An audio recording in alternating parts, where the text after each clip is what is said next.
We generally do not conduct our lives like a lemonade stand. When we walk into a store, the only thing we have in mind is from our own perspective. If we need the product, if we want the product, if we can use the product, we rarely think about the seller's perspective, whether or not it will benefit him or her to make the purchase. But sometimes we do. Torah describes the Jews in this week's Parsha at the end of almost 40 years of wandering through the desert, arriving at the edge of the land of Edom.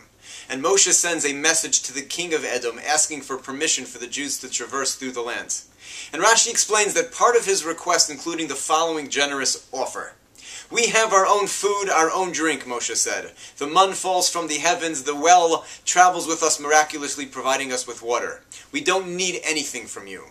But the entire time that we're in your land, we'll buy and purchase those provisions from you.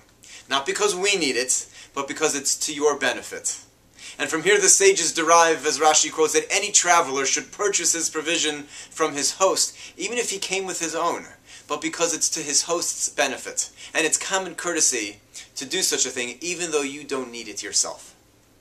When we stop the car in front of a lemonade stand, and we're not thirsty, and we don't like lemonade, and we're in a rush, we do so because we know that when we hand that dollar to the child, the joy, the excitement, the pleasure it brings to that child, the smile on that child's face is worth far more than the dollar is worth to us. And we invest the time because we know what it does for the child. Our children are not selling lemonade, but the model of the lemonade stand exists more often than we think. Our children very often around the house will offer to help. Sometimes we need the help and we accept it willingly and acknowledge and thank them for it.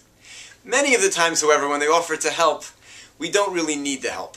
Not only do we not need the help, but we don't even want it. Because we know that we can do whatever task they're offering far quicker, far more efficient, with less of a mess, and do it the way that we want it. And we're tempted to say, no thanks. Lemonade stand. Sometimes we take it because they need it, not because we need it. And we invest in whatever it is that they're offering, although it might not be the way we want it, and it might not be as quick as we would like it to be done, because it's to the child's benefit that when they offer to help, we accept their offer. A child who offers to help just a few times and is rejected each time will very soon stop offering to help.